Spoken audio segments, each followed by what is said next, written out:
Hello and welcome to another episode of the Lexbe webinar series, your destination for sharp, timely, and practical guidance on eDiscovery, generative AI, and digital forensics. I'm Jeff Fugit, Chief Revenue Officer here at Lexbe, and I'll be your host for today's session. We're excited to bring you an update to our session on generative AI best practices in eDiscovery. The GenAI landscape is rapidly evolving, with the most recent development being the release of Grok 4. This session has always garnered a lot of interest, and I want everyone here to understand that you don't want to be on the wrong side of this emerging technology. GenAI is the most disruptive innovation in our industry, bar none. Way more impactful than technology-assisted review or continuous active learning. It is changing the game completely. One of our clients had 2 weeks to review over 50,000 documents to comply with a production deadline. Our Autopilot GenAI-powered automated review for responsiveness and privilege enabled a single attorney to complete the job on time, and Autopilot even coded out the issues. It wasn't that long ago that cross-border cases required firms to have co-counsel in country and the use of costly human translators. Not anymore. GenAI-powered machine translation takes care of that job in short order and with expert fluency. We also recently released the Lexbe Pilot Strategic Case Insights Report, which gives you a comprehensive case report and summary with the click of a button. Here's an example of the report from the Deepwater Horizon case. It tells you all of the entities, gives you a summary, creates a timeline of events, and even provides causation. It is the ultimate early case assessment. Whether you have millions of documents in your case or a few thousand, this report is an example of how GenAI is changing the playing field for litigation. Lawyers and paralegals that equip themselves with this technology have a clear strategic advantage. In-house legal teams are already adopting GenAI to help achieve litigation readiness to perform tasks like contract review and handle third-party subpoenas. Law firms are behind enterprises on the adoption curve, but we're here to help you catch up. All right, let's dive in.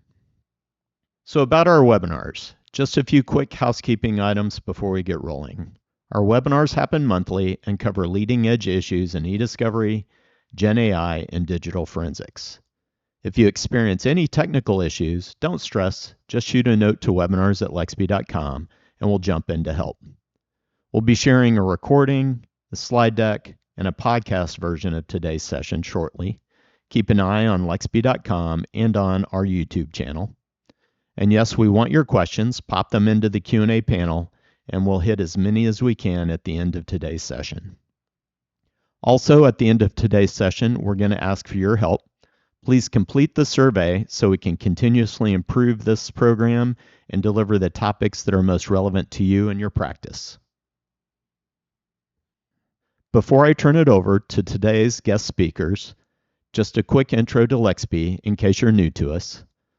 Lexbe has spent over 19 years helping legal teams win document-intensive litigation, and we do that with the most advanced GenAI deployment in eDiscovery.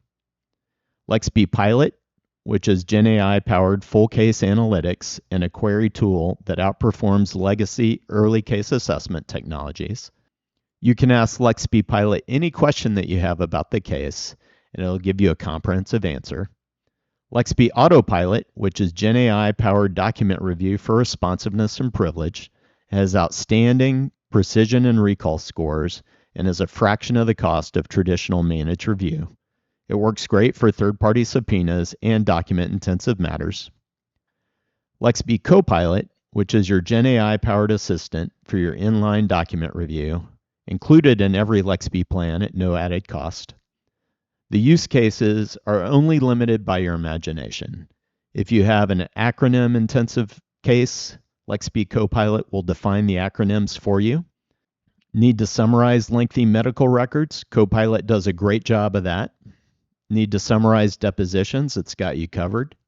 Do you need to analyze financial statements and transactions? Lexbe Copilot will provide you with a comprehensive delimited report of the money movement that's easily opened in Microsoft Excel. Do you need to compare two contracts to determine which one is more favorable for the buyer or seller?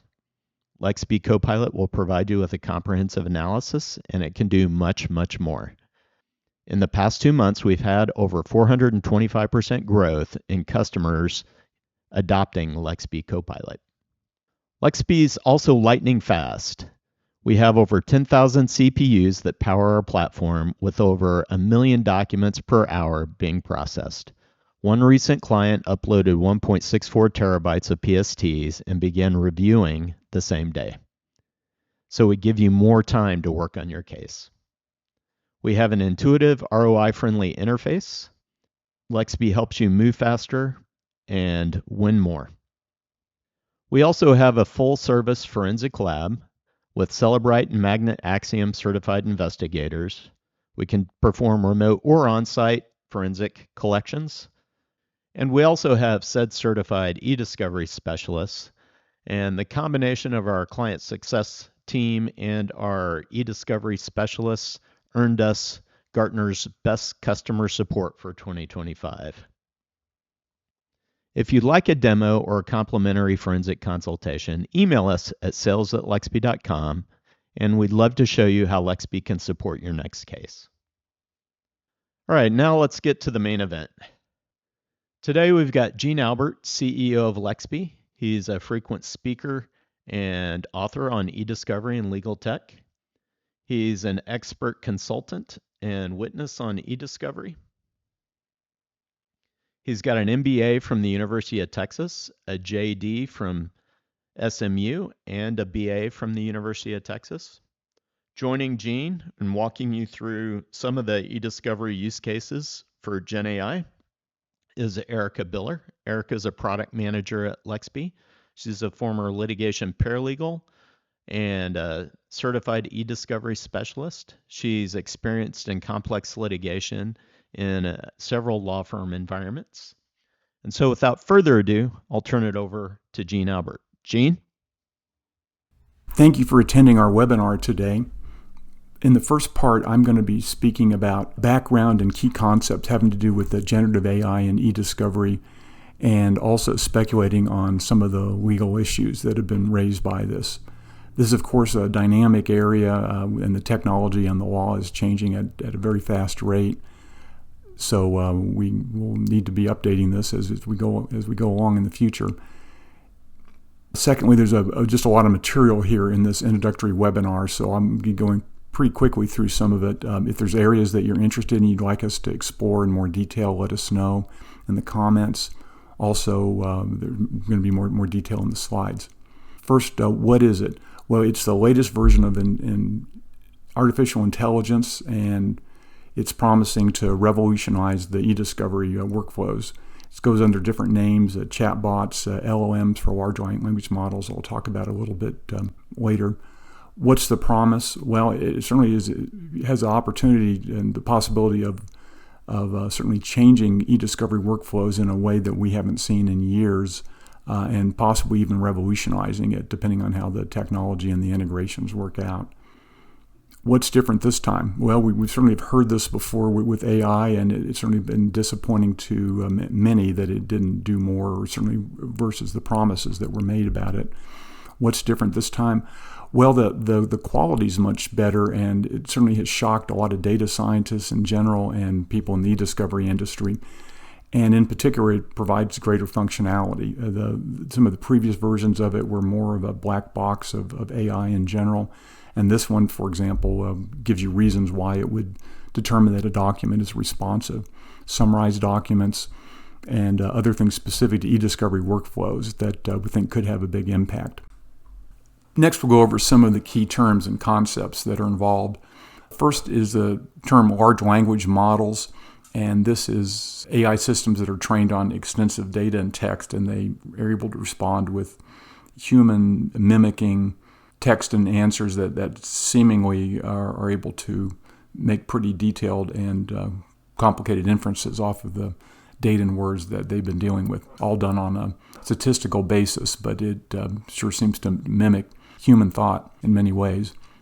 Generative AI or GenAI is another term that's used for that, And with this one, it makes the point that it doesn't work just on language, but also on pictures and drawings and such that are interesting in a number of ways. These are all based on neural networks. And this is a type of machine learning that was developed a number of decades ago, but has been worked on that attempts to do programming in a way that mimics the way the human brain works using neurons and networks of neurons.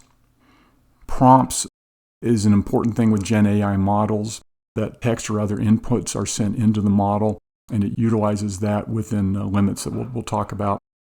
Prompt engineering is the thought that these models' outputs are much more dependent on differences in the input, and sometimes seemingly minor differences in the input can have a big effect on the output. So you can get more or less out of the engine depending on how the prompts have been worded. This has started an idea of prompt engineering, which would be ways of doing prompts to get better output out of the engines. Let's talk a little bit more about how tokens and context window works.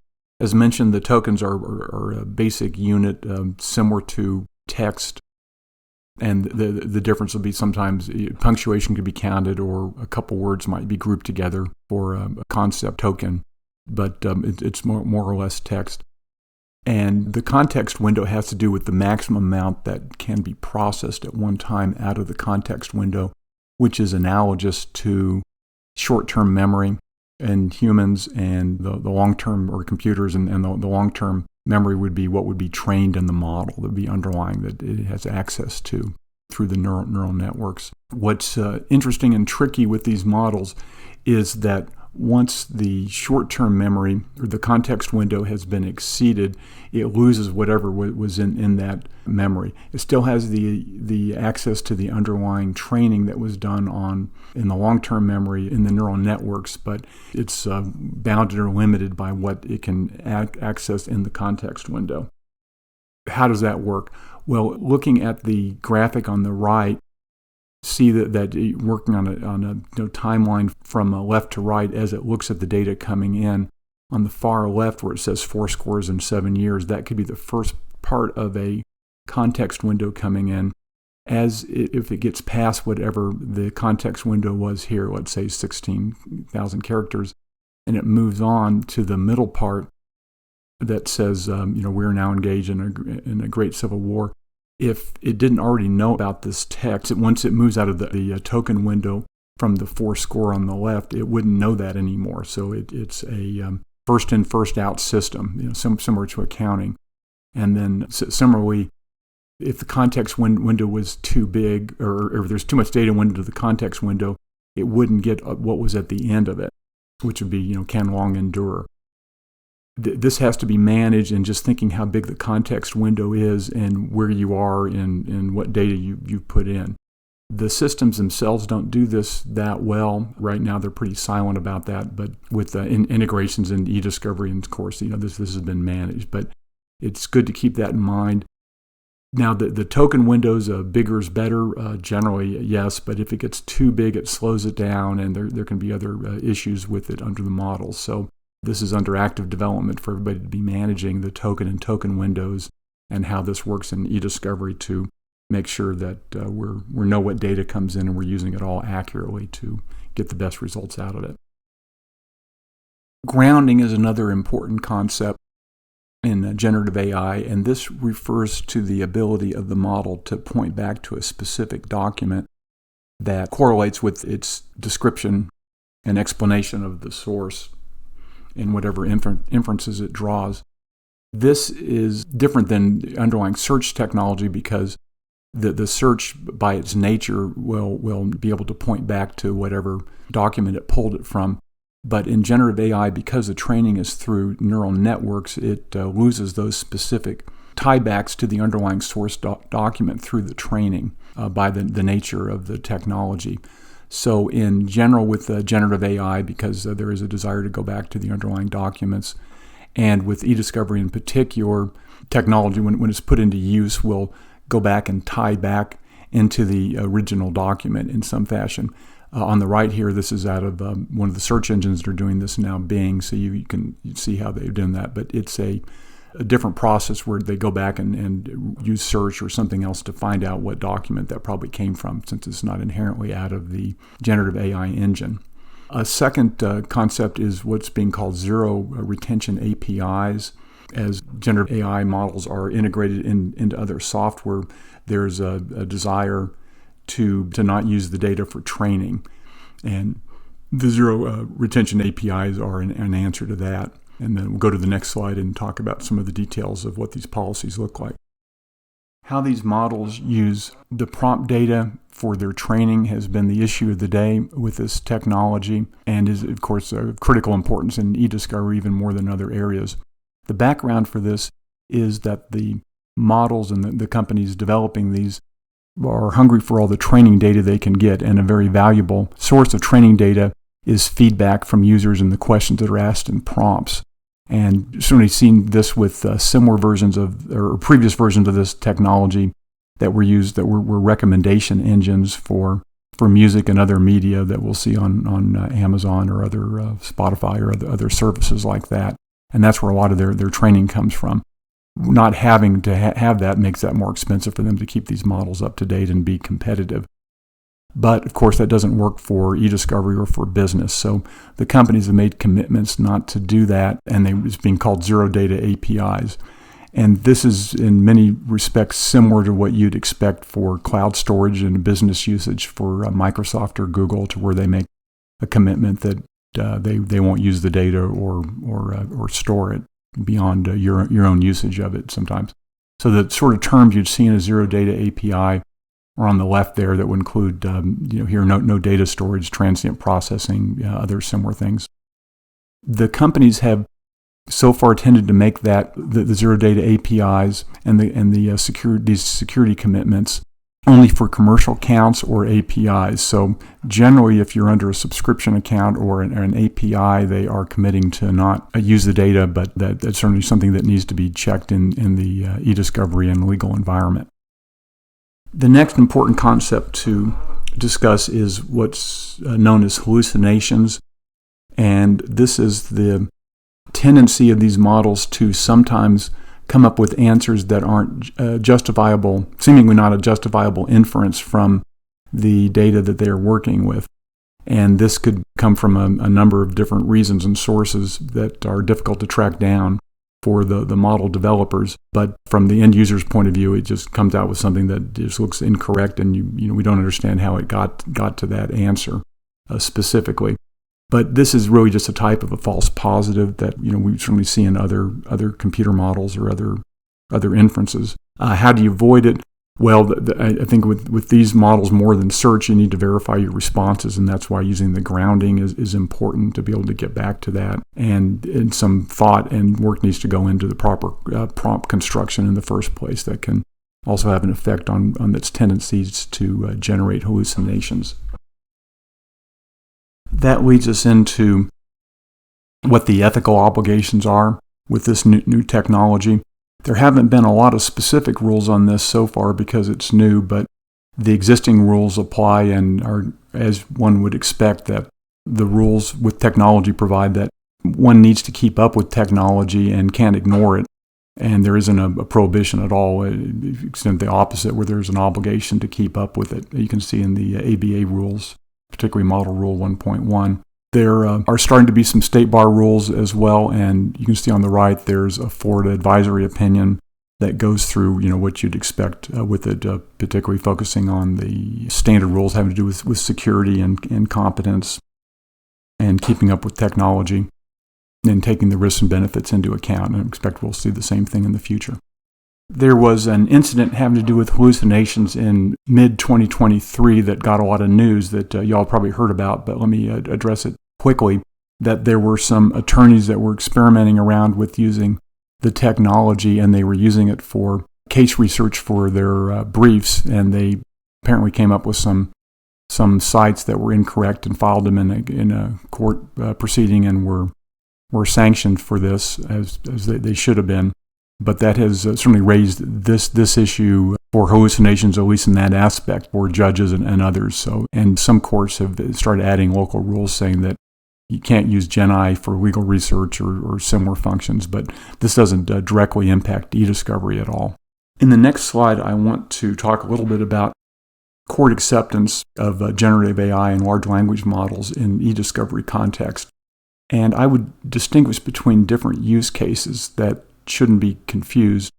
First one that shouldn't be confused is the previous slide, which is somebody using it for brief writing or misusing it for brief writing. This is a completely different case over here because we're working with established eDiscovery workflows and not using it for drafting or brief writing. I think that is a very different case. The first eDiscovery use case would be to use it in what we call co-pilot mode, perhaps a document at a time or several documents at a time. And this is where it's being used with the reviewing attorney, and it's a technology tool to make the attorney more efficient. And in this way, it's similar to search or computers in general, and just part of the attorney doing their job in the current world. So I don't see any particular legal cases that are going to come up with that other than just proper use and supervision. Second use case is what we're calling autopilot mode, and that's where one might use the technology to go through and classify a number of documents or all documents in the case as to responsiveness or privilege or other confidentiality, PII, other workflows, and we'll show some examples of that later. Here, in this situation, this is being used as a way of prioritizing review by the attorneys, and the attorney will go through and look at documents. Now, in this case, I think, again, this doesn't raise very many issues that we don't already have in search. It's been a long time since anyone thought there was any requirement that attorneys should look eyes on all documents in a matter, and search is used and tested in various ways to determine if it's appropriate for production using proportionality and other concepts.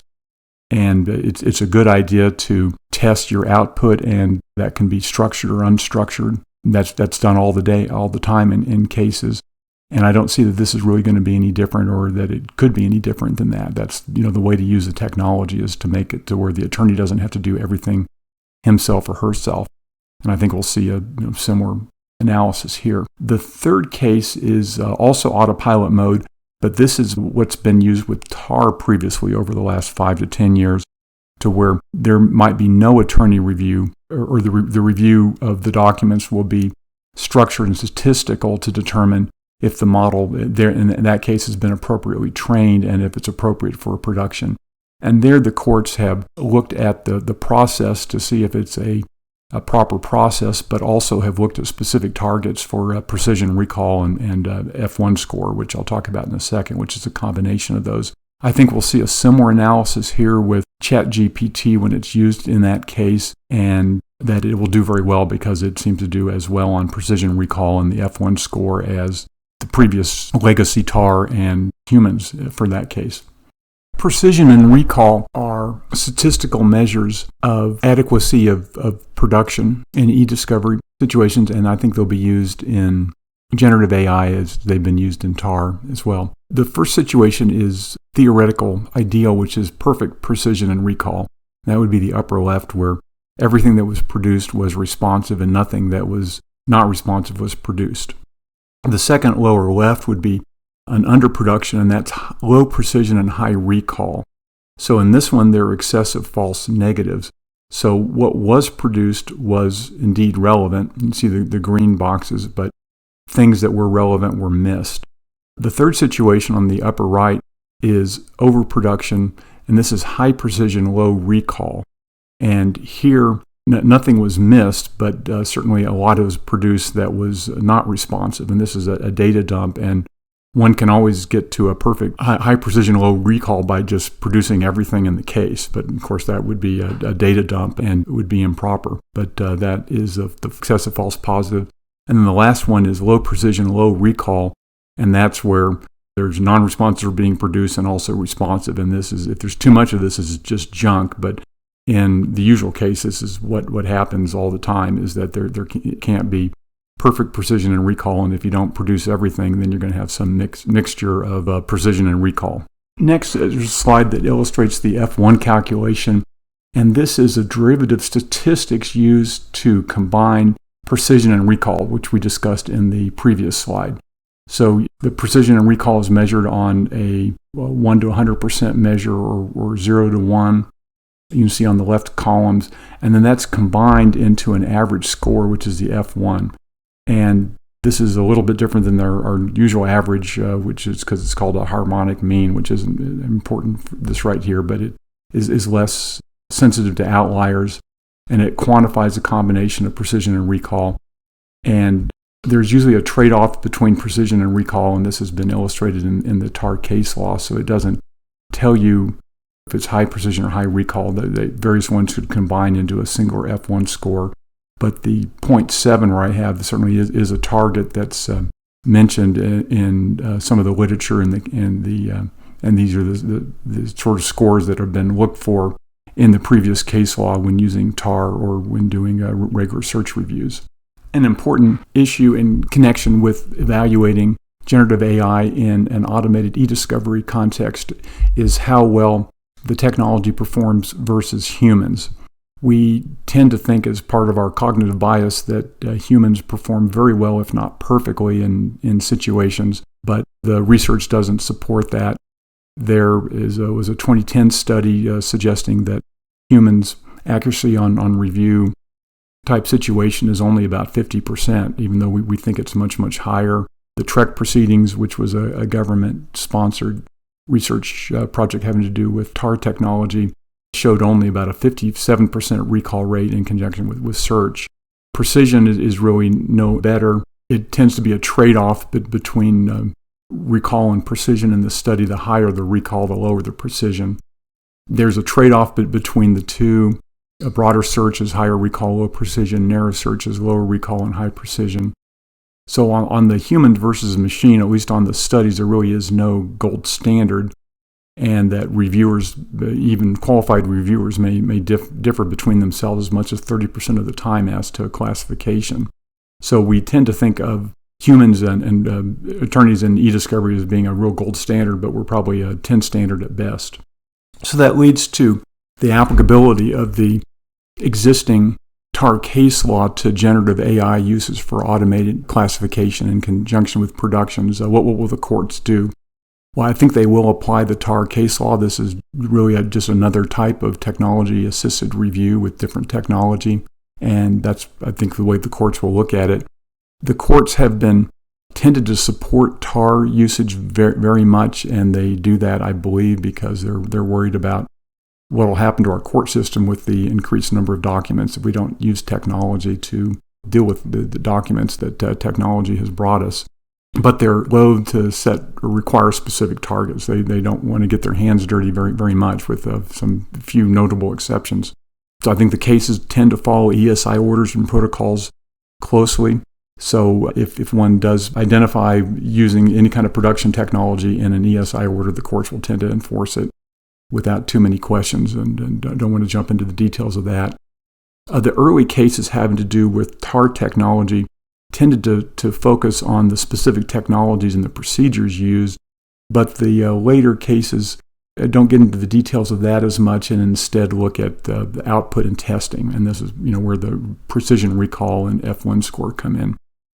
The cases don't so much dictate a specific precision or recall or F1, but some of them have approved or have certainly dealt with cases that have been in areas of specific targets. So there's one case, Lawson, that was talking about an 85% recall rate that thought was reasonable. And then in another case, precision in the ESI order had been targeted at 85% and it wasn't met at 57%. And discovery was extended to allow more time for production in conjunction with a targeted ESI order.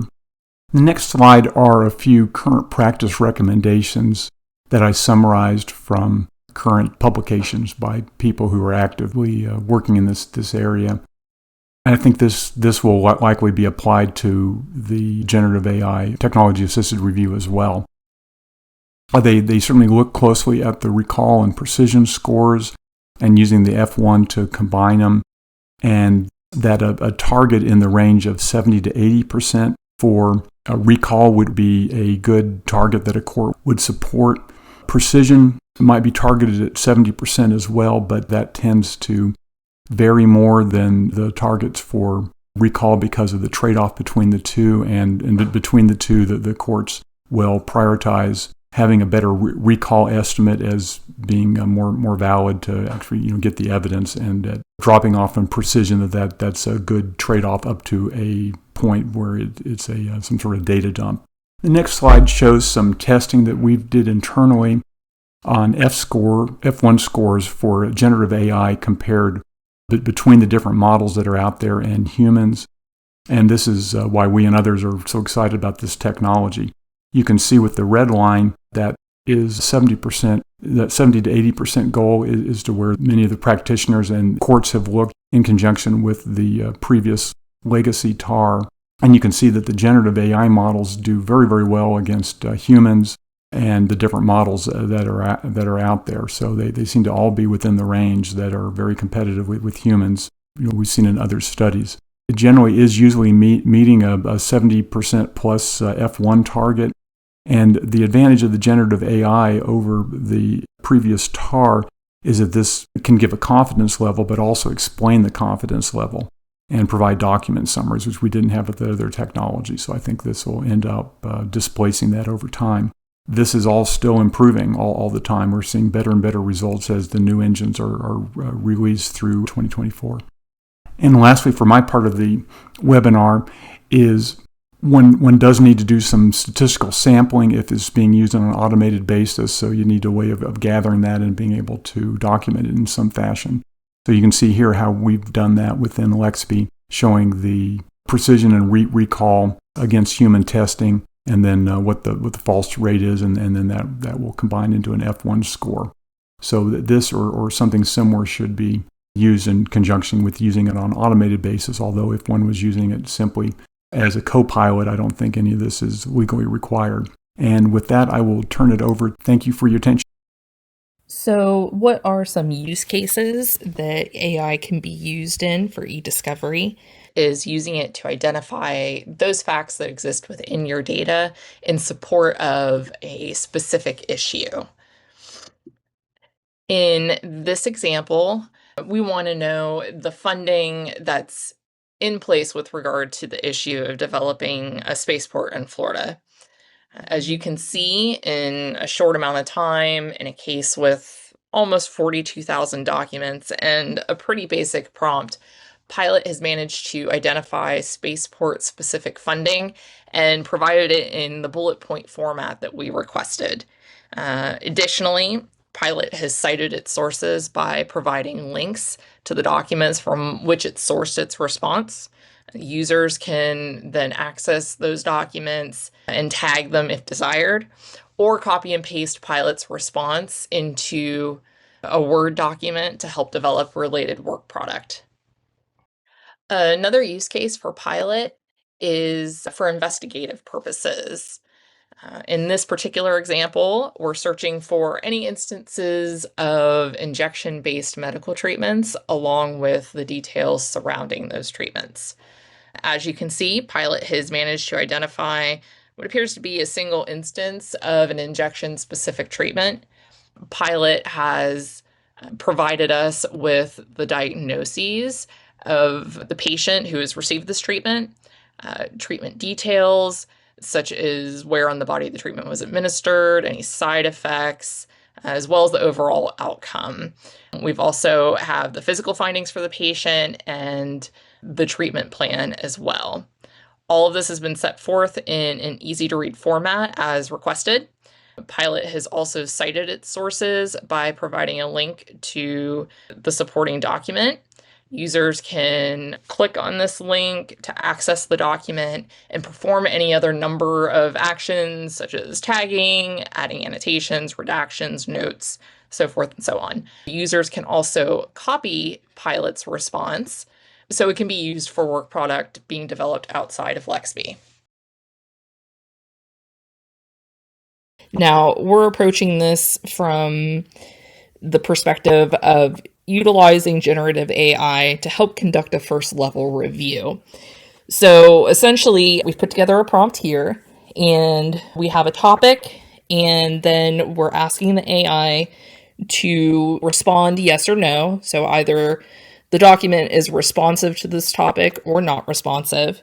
And then we're asking it to give a confidence rating of its assessment based on a scale of 1 to 10, with 10 being the most confident and 1 being the least confident. And we've also asked for a brief summary as to why it has made the assessment it has. And we've also specified a format for the output of its response. As you can see, the AI determined that this document was responsive to this particular topic. It had a confidence level of 9, and then it also provided us with the brief summary that we requested, and it gave us the overall response in the format that we requested as well. So when we look at this from the perspective of a first level review, imagine running this prompt across all of the documents in your data set, and then taking the documents that have a confidence level of, say, 8, 9, or 10, promoting those to the next level of review, and then maybe taking documents with a confidence level of 7 or lower, and either maybe doing some extra searches on them, or generally just putting another set of eyes on those documents before you make the determination as to whether or not you want to go ahead and promote them to the next level of review. Obviously, implementation of AI in this manner is going to substantially reduce your costs and put you significantly ahead of schedule, because we're looking at a first level review being completed in really 24 hours. The next use case that we are going to touch on is personally identifiable information, also known as PII. We have certainly all struggled at some point with having to identify it and get it redacted out of our data sets in preparation for either being used as exhibits or being produced to other parties. So sometimes we're fortunate enough that we know exactly what we're looking for with PII. We know all of the types of documents that we have and what's going to need to be redacted from them and where to find it. However, we're not always so fortunate. So you can really craft a prompt if you don't have a good grasp on what type of PII you're necessarily looking for or dealing with in your data set. You can put together a prompt and ask it, hey, what types of PII are in this group of documents? And it'll provide you with a list. Again, you can be specific if you want. You can see here in the example on the slide that we have specifically asked for email addresses, social security numbers, and phone numbers, which is precisely what it gave us. And that was off a basic patient intake form. But again, if you don't know what you're looking for, you can ask for it to provide it to you, what it believes is PII. And then you can actually go a step further and ask for it to provide it to you in a specific format. So as we all know, phone numbers are never written in a consistent format. You know, area codes have parentheses around them. Sometimes they don't. Sometimes email addresses, if they've gone through processing, they'll have parentheses around them and then a name. Sometimes you've got a semicolon after it. You can write into your prompt that all of these things be normalized and then deduplicated, so you end up with a single list of the unique PII that you need to be looking for across your data set. Another great use case for using AI is to analyze financial records, so bank statements. We recently had a user who was spending an inordinate amount of time going through bank statements for multiple accounts, trying to identify, looking specifically for transfers between one account to another. And then every time they'd identify one, they went ahead and added it manually to an Excel spreadsheet, and it was tedious, and the workflow is just untenable when you have that much data to pour through. So in this instance, we recommended using AI to help with that process. So you'll see here we have 4 different synthetic bake statements. What we're going to do is we're going to select them here. And before we run this prompt, we're going to go ahead and review it real fast. So essentially, we're asking it, analyze the following bake statements and extract only the entries related to fund transfers. You want to look for keywords such as transfer, wire, ACH, deposit, withdrawal, send, receive, or any specific transaction descriptions that indicate the movement of funds between accounts. Present the extracted entries in table format using the bar character as a delimiter. The format should appear as follows. And you can see here, we want it to be date followed by the account number, the description, the amount, and then the link to the supporting document for that particular extracted data. So we are going to go ahead and run that. And while this processes, the benefit of putting this into a table format is it will come out delimited, so you can copy and paste it directly into Excel, and it will be formatted in columns that are easy to filter and sort on, and it will just make the data far more manageable and easy to work with. As you can see now, it is running through and identifying everything that we asked for.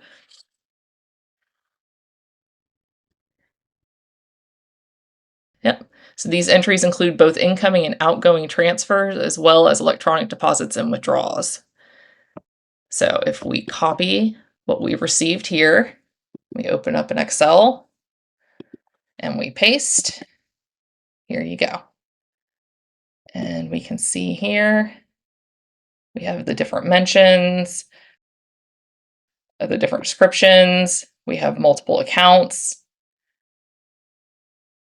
Amounts are in here, and then these are links or URLs back to the supporting document in the Lexbe platform.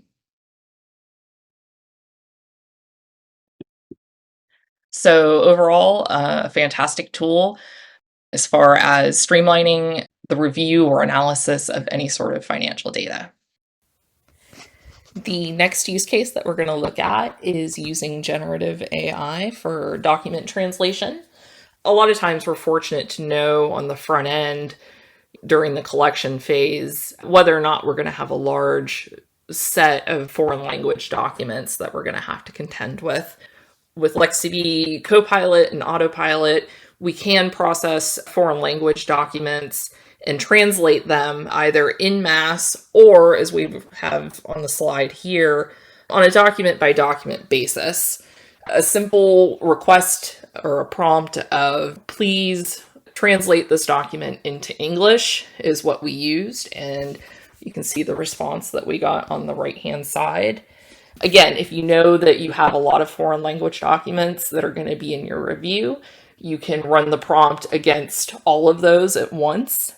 Or if you're reviewing what you think are primarily English documents, and then you happen to come across a rogue foreign language document, you can always run this on the fly just so you can go ahead, get through your review, and move on to the next document. Another use case for Lexbe Copilot is doing deposition summaries. In this example, we're asking Copilot to summarize a deposition given in an environmental litigation matter where there's a dispute regarding activities that may have culminated in a contamination event. We have asked Lexbe Copilot to review the transcript for the purpose of summarization and to focus that summarization on the key issues that are in dispute. We've specified that the summary be provided in the order which testimony was given, with each entry summarizing the witness's answer, the topic to which their answer pertains, followed by the exact page and line reference for their answer.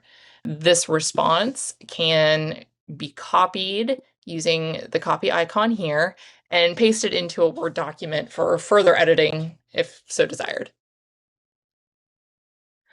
Another great use case for AI is for analyzing and summarizing medical records. At some point, most of us have been tasked with, taking a batch of medical records and running through and generating some sort of summary that's easy to read and digestible. So you'll see here that we have 5 synthetic medical records. So we are going to run a prompt across them, and that prompt is that these documents contain medical records detailing treatment administered to a patient on specific dates. We're tasking it to extract the key details and organize them in a list based on the date of treatment. And then we're asking that if a date of treatment isn't available, that it be placed at the end of the list. We want it to identify the medical provider's name, the purpose of the visit, any diagnosed conditions, and then we also want a succinct treatment summary within 75 words, along with any prescribed medications and any mentioned medications. Then we're also asking for it to provide links to the supporting documentation for each of those entries on the list. And we're letting the AI know that your analysis, or its analysis, is going to facilitate an efficient understanding of the patient's medical history. So we're giving it a little bit of context. So we are going to run this prompt now. And as you can see, it was just, this title is actually what's generated by the AI. You can go back in and update that title to whatever you would like for it to be once it's been generated. So as you can see here, it is generating the report with the treatment summaries following, what we specified. And it also has the document links to it. And that's pretty much it. And if you click here, you just click copy. That copies all of the text here. And it also maintains the formatting. So you could paste that into, say, a Word document if you wanted, and work with it further there. Or if you're compiling a whole bunch of info into something like that, you could also use that. But yes, so medical summaries just got a lot easier. No more having to pore over mountains of mind-numbing medical records one at a time and construct a summary. You can go ahead and just let AI do it for you. The next use case we're going to look at for generative AI and eDiscovery is going to be IDing key dates and entities. And really, this kind of gets into some early case assessment work or tools. And with generative AI and how broad its functionality is, it's really a fully customizable analytics tool. Again, this particular example is for key dates and entities, but you can really make it anything that you need. So in this particular example, we actually selected 10 documents just randomly, and then we asked it to identify the key dates as well as the key entities in those documents, and then provide us with a summary of those 10 documents as well. So again, while this is just one example of what it can do, early case assessment analytics in general, with how customizable Gen AI is, really there is no limit to the kind of information that you could probably use this to generate. So the final use case is my favorite. I've saved the best for last, and that is using generative AI to create chronologies. Certainly, if you've worked in the legal field, in a law firm, whether you're an attorney or a paralegal, we have all been tasked with creating a chronology, a timeline, whether you're sifting through a few documents, looking for a few key events, or you have had a data dump and it is now your fun task to get everything in order and figure out what's actually going on. Now, instead of having to labor intensively for days and days trying to get things in order and manually creating a timeline or a chronology. You can do it literally within a minute or two. You'll see in this particular example, we used only one document. However, what's unique about it is that this document didn't have, it wasn't a document that would be used to be timelined in a sense that you would normally think of. And it actually mentions here, so we inputted our prompt, create a chronology of the key events in this document. And so it lets us know what this document is, but it also mentions that the key events and data points in the document are not events in the traditional sense, but are statistical updates and activities related to the direct access program as of specific dates. So again, it's not, these aren't dates in the traditional sense. It goes through and it timelines what are essentially these statistical updates and activities. And then to add even further context to the timeline, at the end, it states that the document does not provide specific events in a narrative form, but rather gives a snapshot of the direct access program status at the end of August 2001 and the activities related to the program within that month. So, I mean, every time I've ever created a chronology in the past, you go through diligently, create your entries and whatnot, but literally within certainly less than a minute, it spit out a chronology, and it even gave us context as to why these dates are not what you would traditionally see in a document chronology. So again, this was on one document. However, you can select however many documents you would want in the case and say, hey, create a chronology of the key events in this document, and it will go ahead and generate one for you. And that particular use case is one of my all-time favorites, and I absolutely wish that it existed back when I was working in a law firm. So just absolutely one of the biggest time savers that generative AI can provide us for use in eDiscovery. Thanks, Erica, for that overview of different GenAI use cases. At Lexbe, we've developed a comprehensive GenAI suite of products to help you with your cases. We have Lexbe Pilot, which delivers an incredible early case assessment. It can quickly tell you which documents in the dataset support the claims and the complaint. It can tell you who the key players are in the dataset. It can tell you the key events. And we've also developed this with a retrieval augmented generation framework, and that eliminates the typical GenAI token capacity issue. It equips our clients with the ability to gain a comprehensive understanding of the case and documents earlier in the process. And we license Lexbe Pilot on a per-case basis. Next, we have Lexbe Copilot, which is included in every Lexbe plan, so you don't have to pay extra for your GenAI license or model. It's that trusted expert sitting by your side and helping you through your document review. Erica covered many of the use cases of Copilot, from summarizing depositions, creating timelines, analyzing medical records or financial records, and much more. In fact, you can simply ask Copilot any question you have about the document you're reviewing, and it will quickly retrieve the answers. And last but not least, we have Lexbe Autopilot. This is automated document review for responsiveness or privilege. This is great for third-party subpoenas or document-intensive cases. We can provide you with an estimate for your project. In our tests, it often outperforms human reviewers for precision and recall.